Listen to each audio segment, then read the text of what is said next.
Yes, good morning students. How are you बेटा। तो आइए आज अगला चैप्टर करते हैं। हमने पिछले चैप्टर में ऑप्टिक्स पढ़ा था। आज नेक्स्ट यूनिट डिस्कस करते हैं, unit number 7, dual nature of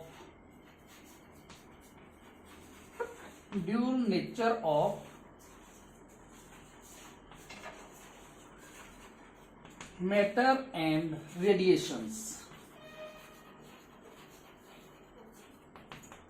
देखिए बेटा, ड्यूल का मतलब क्या हो गया, डबल नेचर के लाइट। इसका मतलब हो गया कि double nature of matter and radiations. अगर हम बात करें, हम अपनी पिछले यूनिट की बात करें, ऑप्टिक्स में हमने पढ़ा था कि लाइट हैज वेव नेचर पढ़ लिया था हमने। वेव नेचर कैसे प्रूव हुआ कि इंटरफेरेंस, डिफ्रैक्शन एंड पोलराइजेशन, ये स्ट्रांगली प्रूव करते थे कि लाइट हैज वेव नेचर। इसके अलावा अगर हम 5th यूनिट की बात करें तो हमने ये भी पढ़ा था कि जो इलेक्ट्रोमैग्नेटिक वेव्स थी या मैक्सवेल जो इक्वेशन थी, उन्होंने स्ट्रांगली प्रूव कर दिया था कि लाइट हैज वेव नेचर।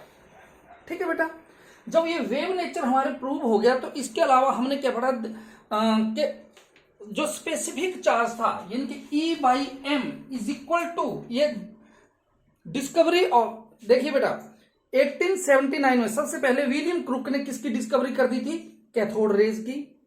1895 में रॉन्गटन ने एक्स रेज की एंड जे थॉमसन ने 1897 में किसकी डिस्कवरी कर दी थी, इलेक्ट्रॉन्स की। These cathode rays help us to calculate the specific mass, जिसकी वैल्यू कितनी होती है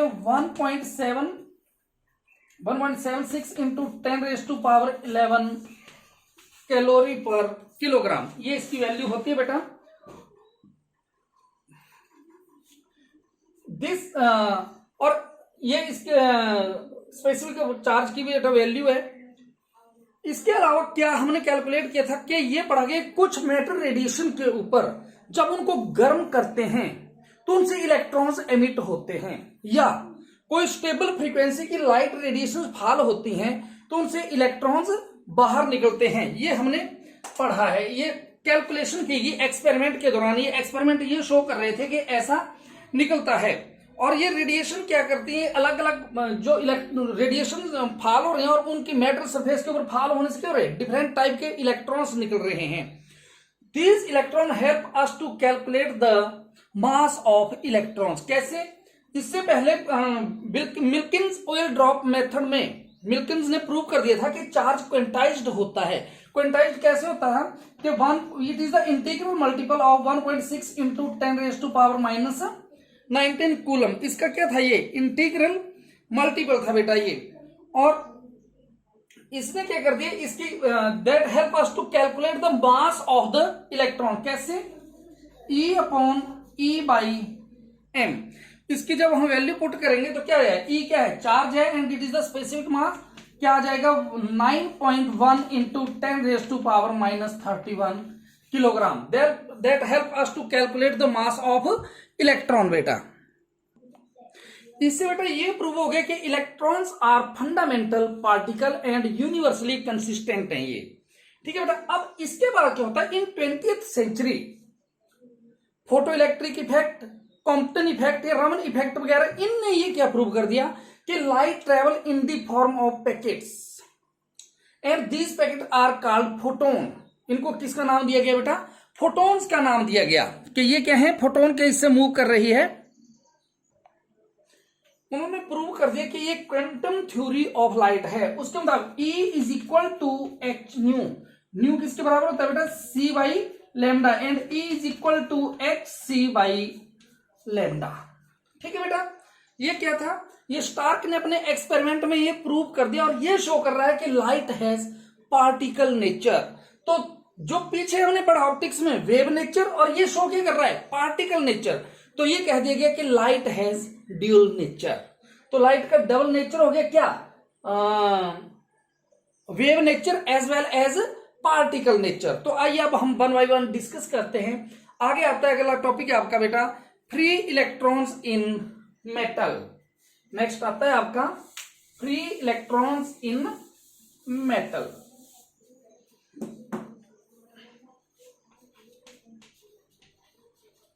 फ्री इलेक्ट्रॉन्स इन मेटल्स।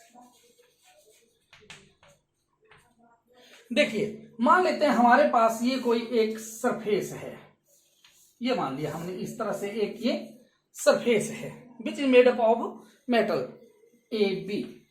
तो ये बोला गया कि इसके सरफेस के ऊपर has large number of free electron. हमने पढ़ा इलेक्ट्रॉन डेंसिटी कितनी होती है 10⁻29 पर मीटर क्यूब, ये होती है कितनी है 10⁻29 पर मीटर क्यूब, ये होती है इलेक्ट्रॉन की density. And all these electrons are free to move on the surface of the metal but they do not leave the surface of the metal.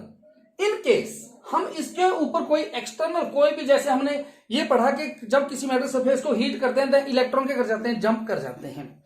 अगर इसने अपना सरफेस छोड़ना है तो मान लेते हैं ये इलेक्ट्रॉन ये अपनी जगह से यहां से इस जगह को मूव कर जाता है, तो इसकी जगह क्या होगी, ये वेकेंट हो गई, इसने मूव करी, यहाँ पे कौन सा चार्ज आ गया, पॉजिटिव चार्ज आ गया। पॉजिटिव क्या करेगा, नेगेटिव चार्ज को अट्रैक्ट करेगा और इस जगह को क्या कर लेता है, ऑक्युपाई कर लेता है। इसका मतलब इसके बीच में कौन सी है, रिस्ट्रेनिंग फोर्स है। रिस्ट्रेनिंग मतलब दोबारा इसको वहीं पे स्टोर करने की फोर्स है। And this restraining force acts as potential barrier. किसका काम कर रही है, ये पोटेंशियल बैरियर का काम कर रही है। अब अगर इलेक्ट्रॉन को इस मेटल सरफेस से बाहर जाना है तो उसको ये पोटेंशियल बैरियर को ओवरकम करना होगा, after that it can move. तो इस पोटेंशियल बैरियर को ओवरकम करने के लिए हमें क्या करना पड़ेगा, जो लाइट इसके ऊपर फॉल करनी है या जो भी आपने हीट करना है, कुछ भी करना है, उसके वो मिनिमम फ्रीक्वेंसी से हमने इसको अप्लाई करना है कि ताकि एक इलेक्ट्रॉन इससे क्या हो जाए, इजेक्ट हो जाए। अगर वो इलेक्ट्रॉन इससे इजेक्ट हो जाता है then that is called work function. क्या बोलेंगे उसको बेटा, वर्क फंक्शन। और वर्क फंक्शन को हम डिनोट करते हैं फाई नॉट से। And the units of work function is electron volt. इसके यूनिट्स क्या होंगे बेटा, इलेक्ट्रॉन वोल्ट। ये डिफरेंट मेटल्स का वर्क फंक्शन अलग अलग है। सबसे लो जो वर्क फंक्शन है वो आपका सीजियम का है, वो कितना है बेटा 2.14, और सबसे ज्यादा प्लेटिनम का है 5.65। सीजियम का कितना है बेटा, सीजियम का 2.14 एंड प्लेटिनम का कितना है 5.65 इलेक्ट्रॉन वोल्ट सीजियम का। और डिफरेंट मेटल्स का क्या है बेटा, ये अलग अलग है।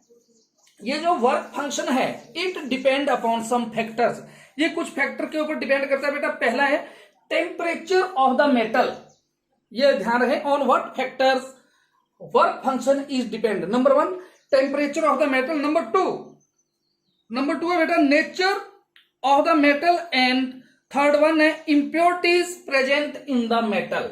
नंबर 1 टेम्परेचर, दूसरा नेचर, तीसरा है इसमें इम्प्योरिटीज जो ऐड की गई हैं, अगर इसमें बीच में कोई इम्प्योरिटी है तो उसके ऊपर भी डिपेंड करता है। क्योंकि आप 9th यूनिट में पढ़ेंगे कि अगर हमारे पास कोई सेमीकंडक्टर या कुछ और चीज है तो उसमें इम्प्योरिटी ऐड करने से उसकी कंडक्टिविटी इंक्रीज हो जाती है या डिक्रीज हो जाती है, उस टाइम पढ़ेंगे।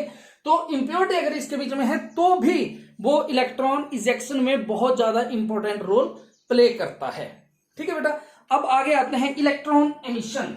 अगला टॉपिक है आपका इलेक्ट्रॉन एमिशन, आइए उसको डिस्कस करते हैं। आगे आता है बेटा इलेक्ट्रॉन एमिशन। देखिए इलेक्ट्रॉन एमिशन, इलेक्ट्रॉन का निकलना, the phenomenon of emission of electron from the metal surface is called electron emission. वो फिनोमिनन जिसकी वजह से किसी मेटल सरफेस से क्या निकल रहे हो, इलेक्ट्रॉन्स इजेक्ट हो रहे हो, बाहर निकल रहे हो, उसे हम इलेक्ट्रॉन एमिशन कहते हैं। ये 2-3 प्रकार के हैं। नंबर 1 पहला आता है आपका बेटा थर्मो आयनिक एमिशन। क्या है पहला, thermo ionic emission. Thermo ionic, thermo किससे बना बेटा, थर्मल क्या होता है, heat. The phenomenon of emission of electron from the metal when it is heated, या the phenomenon of emission of electron when metal surface is heated. जब हम किसी मेटल सरफेस को हीट करेंगे, उसका टेम्परेचर को इंक्रीज करेंगे और उससे जो इलेक्ट्रॉन इजेक्ट होंगे, that type of emission is called thermo ionic emission. Second one है बेटा आपका photo electric emission.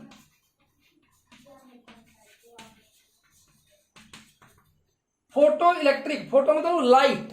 The phenomenon of emission of electron from the metal surface when light of stable frequency fall on it, या the phenomenon of emission of electron from the metal when light of stable frequency fall on it is called thermionic emission. Next one आता है बेटा आपका field emission.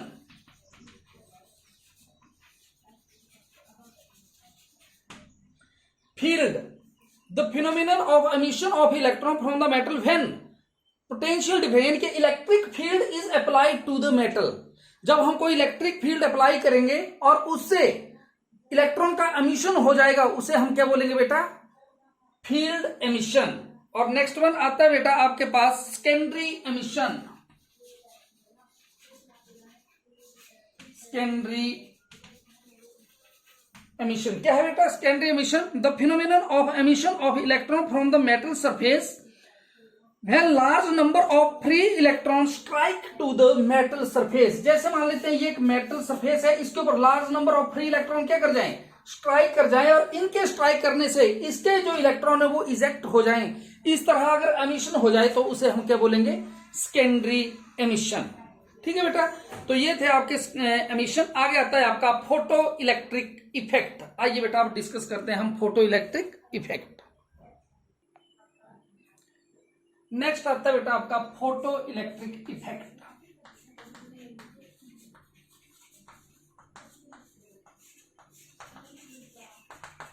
देखिए बेटा क्या है photo electric effect?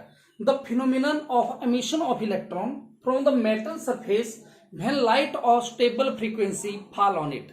तो हमने क्या किया? देखिए बेटा ये ग्लास ट्यूब या क्वार्ट्ज की एक ट्यूब ले ली, उसके ऊपर एक विंडो W लगा दी, और विंडो के ऊपर ये जो विंडो W है इसके ऊपर एक फिल्टर लगा दिया। ये एक सोर्स ऑफ लाइट है, जब सोर्स से लाइट आएगी तो इस विंडो पे फॉल होगी, जिसके ऊपर फिल्टर लगाया है उससे लाइट फिल्टर होके आगे आएगी, और ये सी कैथोड हमने ये कलेक्टर यहाँ पे लगा रखा है, यहाँ पे ये लाइट फॉल होगी, और इससे इस कलेक्टर से क्या होगा? लाइट जब फॉल होगी तो स्टेबल फ्रीक्वेंसी की, तो इससे इलेक्ट्रॉन फोटो इलेक्ट्रॉन ही हम बोलेंगे अब, photo electron will be ejected. ये नेगेटिव पोटेंशियल पे है, ये देखिए नेगेटिव पोटेंशियल पे है, और इससे जो इलेक्ट्रॉन होंगे ये एनोड आगे एमिटर जो है ये क्या करेगा? आगे यहां से फोटो इलेक्ट्रॉन जाएंगे और ये इसको कलेक्ट करेगा। ये कलेक्टर का काम कर रहा है, ये एमिटर का काम कर रहा है, और ये कलेक्टर का काम कर रहा है। यहां से लाइट फॉल होने से फोटो इलेक्ट्रॉन निकलेंगे और आगे ये इनको कलेक्ट करेगा। जैसे ये इलेक्ट्रॉन होंगे, इसके साथ हमने एक माइक्रो एमिटर लगा रखा है, इट विल शो डिफ्लेक्शन। यहां से इलेक्ट्रॉन एक्सेलरेट होंगे, क्योंकि इनकी हर इलेक्ट्रॉन की एक बराबर वेलोसिटी नहीं होगी। ठीक है बेटा, इसके अलावा ये वोल्ट मीटर लगा रखा है, और ये रिहोस्टेट, और ये एक बैटरी लगा रखी है। अब देखिए कैसे होता है। When light of stable frequency fall eight point C, ये जो हमने यहाँ पे एनोड का जो कैथोड का काम कर रहा है नेगेटिव पोटेंशियल पे है, यहाँ पे किसी स्टेबल फ्रीक्वेंसी की लाइट, स्टेबल फ्रीक्वेंसी कैसे? ये फिल्टर लगा रखा है, उससे लाइट उतनी पास होगी, या हम उसी फ्रीक्वेंसी की भेजेंगे जितनी यहाँ पे रिक्वायरमेंट है। एक बात और, हमने वर्क फंक्शन पढ़ा था। वर्क फंक्शन क्या था? कि वो फ्रीक्वेंसी जिससे हम फोटो इलेक्ट्रॉन को इजेक्ट कर देते हैं। देखिए एक तो ऐसा है कि इतनी फ्रीक्वेंसी फॉल हो रही है कि इलेक्ट्रॉन निकलते जा रहे हैं। उसमें क्या होता है कि जो लाइट से फ्रीक्वेंसी इलेक्ट्रॉन निकल गए, तो कुछ जो एनर्जी आती है, जिस एनर्जी से इलेक्ट्रॉन जो निकाल रही है, जो फ्रीक्वेंसी थी उसकी, कुछ तो इलेक्ट्रॉन को निकालने में लग जाती है, और कुछ उसको जो ज्यादा से उससे इलेक्ट्रॉन निकलते हैं उसको काइनेटिक एनर्जी में, जैसे इलेक्ट्रॉन यहां से यहां तक जाएगा तो काइनेटिक एनर्जी में भी कन्वर्ट कर देती है, वो एक अलग बात है।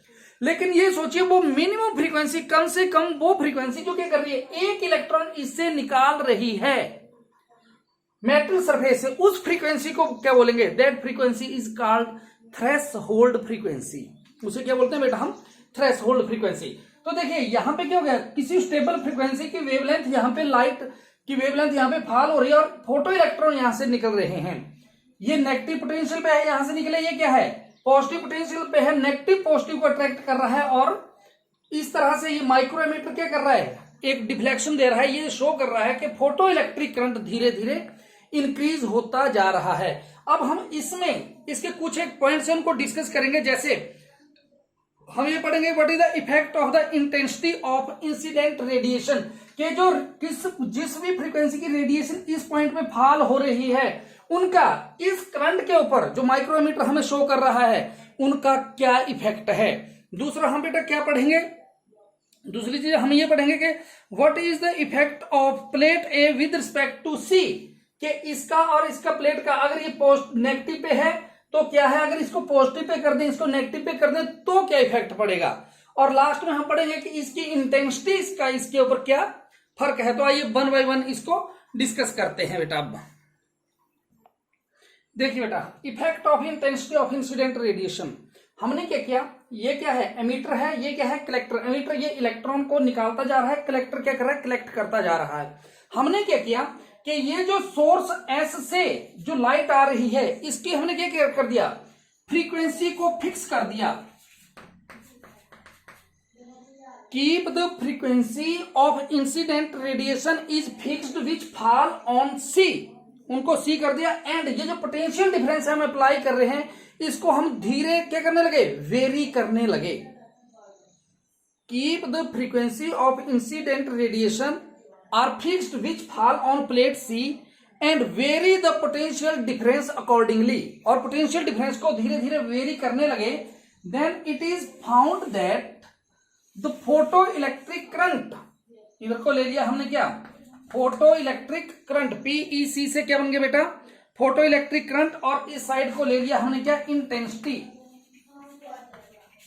Then it is found that photo electric current increase linearly, कि फोटो इलेक्ट्रिक करंट धीरे धीरे धीरे बढ़ता जा रहा है। इसका मतलब क्या हो गया कि जो स्टेबल फ्रीक्वेंसी की रेडिएशन इसके ऊपर फॉल हो रही है उतने ज्यादा नंबर ऑफ इलेक्ट्रॉन निकलते जा रहे हैं निकलते जा रहे हैं निकलते जा रहे हैं, और माइक्रो एमीटर क्या कर रहा है रीडिंग देता जा रहा है, इसका करंट धीरे धीरे धीरे धीरे इंक्रीज होता जा रहा है। रिजल्ट ये निकल गया कि photo electric current is directly proportional to the number of photo electron ejected from the metal surface. पहला रिजल्ट क्लियर क्या हो गया कि photo electric current is directly proportional to number of photo electron ejected from the metal surface. अब second point discuss करते हैं बेटा। हाँ तो बेटा हमने फर्स्ट में पढ़ा कि if the frequency of the incident radiation is fixed and potential difference is also fixed, then photoelectric current increase linearly। अब दूसरा आ रहा है effect of potential A with respect to plate C। देखिए हमने क्या किया, ये जो सोर्स ऑफ लाइट है S का, इससे जो लाइट आ रही है उसकी जो रेडिएशन की इंटेंसिटी और फ्रीक्वेंसी जो मेटल C के ऊपर फॉल हो रही है एमीटर के ऊपर, यहां से फोटो इलेक्ट्रॉन निकल रहे हैं और A इसको कलेक्टर का काम कर रहा है, कलेक्ट कर रहा है। तो हमने क्या किया, ये जो लाइट रेडिएशन आ रहे हैं इनकी इंटेंसिटी एंड फ्रीक्वेंसी क्या कर दी, फिक्स कर दी। Keep the intensity of incident radiation and frequency of the incident radiation which fall on the plate C kept fix, उसको फिक्स कर दिया। And increase the potential difference या vary the potential difference linearly, और potential difference को धीरे धीरे हम very करने लगे। तो देखिए बेटा किस तरह से हमारा ग्राफ आ रहा है। Then it is found that, इधर को ले लिया हमने ये फोटो इलेक्ट्रिक करंट और इधर को ले लिया हमने पोटेंशियल। क्या किया हमने, if the intensity of incident radiation and frequency of the incident radiation is kept fixed and potential difference is vary, then it is found that, मान लेते हैं कि जो इसकी इंटेंसिटी है वो I1 पे हमने पहले ले ली, किस पे ले ली बेटा I1। then photo electric current increase linearly, ये इंक्रीज होने लगा एंड बिकम सैचुरेट। देखिए क्या हुआ, इंक्रीज हुआ और अपनी मैक्सिमम वैल्यू तक जाता है, और एक स्टेज ऐसी आती है कि वो मैक्सिमम तक जाते जाते क्या हो गया, उसके बाद वो लीनियर हो गया, उसके बाद वो सैचुरेट, उससे आगे नहीं बढ़ रहा है।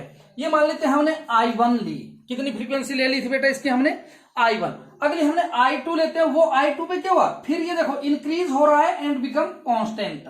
फिर हमने I3 ले ली, क्या हो गया I1 I2 I3, क्या हो रहा धीरे धीरे क्या हो रहा है, जो फोटो इलेक्ट्रिक करंट है वो इंक्रीज हो रहा है और बाद में क्या हो रहा है कांस्टेंट।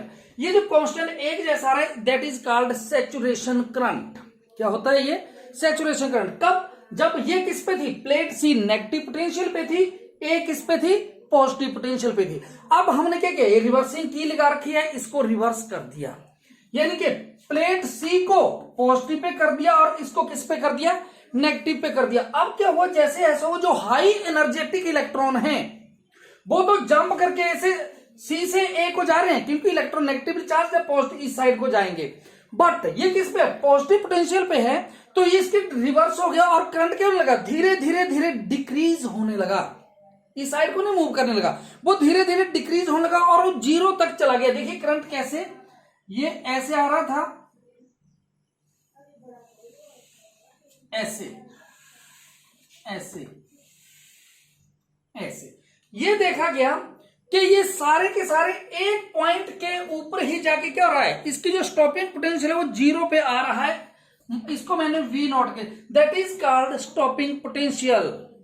इसका रिजल्ट क्या निकल गया बेटा, कि ये जो जितनी आप यहां पे क्या था, I3 greater than I2 greater than I1 ऐसे था, ये डिफरेंट इंटेंसिटी ली आपने, उनका करंट पहले इंक्रीज हो रहा था, बाद में क्या हो गया, सैचुरेट हो गया, but stopping potential is constant, चाहे वो इंटेंसिटी ज्यादा है चाहे वो minimum. It mean stopping potential is independent on the intensity of the light. एक रिजल्ट तो ये निकल गया बेटा यहां से, ठीक है बेटा। अगर मैं ये कह दूं कि if E is the charge on the electron, कि मान लेते हैं इलेक्ट्रॉन के ऊपर चार्ज कितना है, देन ये किसके बराबर होंगे, it is equal to EV not, किसके बराबर हो गया बेटा, ये EV not which is equal to 1/2 mv², और ये क्या है, मैक्सिमम इसकी काइनेटिक एनर्जी थी, ठीक है बेटा। इससे अब आगे ये क्या प्रूव करता है, ये कि all the electron which are emitted from the plate C which do not have the same kinetic energy, मतलब सबके बीच में काइनेटिक एनर्जी सेम नहीं थी। दूसरी बात, the stopping potential is independent on the intensity of the light, ठीक है बेटा। अब इसका नेक्स्ट पॉइंट अब हम डिस्कस करते हैं बेटा। नेक्स्ट है बेटा effect of the frequency of incident radiations. देखेंगे बेटा यहां ग्राफ से,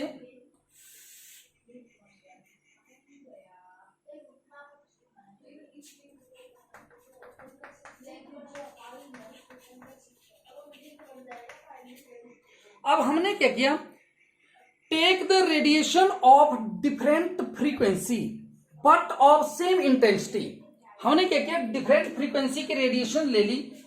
देखिए तो ये हमारे तो डिफरेंट फ्रीक्वेंसी के लिए तो ये करंट क्या हो रहा है, पहले इंक्रीज एंड बिकम सैचुरेट, पहले करंट धीरे धीरे इंक्रीज, मान लेते हैं यहां पे फ्रीक्वेंसी ले ली हमने म्यू1, करंट धीरे धीरे इंक्रीज हो रहा है और बाद में क्या हो गया, कांस्टेंट। फिर हमने अगली फ्रीक्वेंसी ली म्यू2, करंट क्या हो गया, increase and become constant, increase and constant. इस तरह हमने ये ले ली म्यू2, ये ले ली म्यू3, हमने डिफरेंट फ्रीक्वेंसी ले ली। और डिफरेंट फ्रीक्वेंसी का जो सैचुरेशन पॉइंट है, ये जो ये सैचुरेशन पॉइंट है, saturation point is constant. Saturation point क्या, डिफरेंट फ्रीक्वेंसी का कांस्टेंट हो रहा है। बट द स्टॉपिंग पोटेंशियल, अगर आप हम इसको क्या करेंगे, रिवर्स करेंगे, then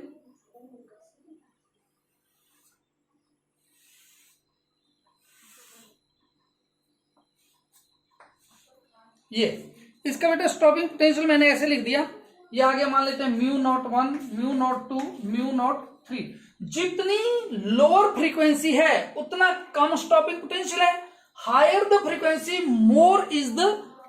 more negative is the stopping potential. जितनी इनकी फ्रीक्वेंसी हायर है उतना ही ज्यादा क्या आ रहा है आपका बेटा, स्टॉपिंग पोटेंशियल आ रहा है। मैं ये कह सकता हूं the value of stopping potential is different for the radiation of different frequency. के स्टॉपिंग पोटेंशियल की पहली बात, जो स्टॉपिंग पोटेंशियल को वैल्यू और डिफरेंट फ्रीक्वेंसी की अलग अलग आ रहा है। दूसरा पॉइंट क्या आ गया, the value of stopping potential is more negative for the higher incident frequency. कि जितनी हायर फ्रीक्वेंसी इंसिडेंट हो रही है उतना ही ज्यादा क्या आ रहा है, नेगेटिव स्टॉपिंग पोटेंशियल है। Third one, the intensity of incident radiation is independent on the frequency of the light. चाहे आप लो फ्रीक्वेंसी ले लो, चाहे हायर ले लो, चाहे मीडियम ले लो, कोई सी भी ले लो, लेकिन जो सैचुरेशन पॉइंट है दैट इज कांस्टेंट, ठीक है बेटा। अब मैं अगर मान लेते हैं इसको, ये जो ये बता रहा है कि मोर जितनी हायर फ्रीक्वेंसी है उतना क्या है, ज्यादा नेगेटिव स्टॉपिंग पोटेंशियल। मान लेते हैं मैं 2 डिफरेंट मेटल्स ले लेता हूं, ठीक है, जिनका मान लेते हैं ये है मेटल ए और ये मेटल बी। ठीक है बेटा, इनकी फ्रीक्वेंसी मान लेते हैं μ1 और इसकी फ्रीक्वेंसी ले लेता हूं मैं, क्या ले लेता हूं μ2। तो बेटा देखिए इसका स्टॉपिंग पोटेंशियल या इसका ले लेता हूं μ01, ये ले ली मैंने μ02। देखिए इसका ये मान लिया -φ0/E -φ01, ये φ02/E। जो मेटल 1 है, ये मेटल 1, ये मेटल 2, इसका क्या है जो फ्रीक्वेंसी कम और इसकी क्या है ज्यादा, जिसकी ज्यादा more negative is the stopping potential. तो बेटा ये था फोटो इलेक्ट्रिक इफेक्ट। और थ्रेशोल्ड फ्रीक्वेंसी क्या है, वो minimum frequency which eject at least 1 electron from the metal surface. तो बेटा इसको आप डिस्कस करिए। If you have any problem then please ask me. Okay बेटा, थैंक यू।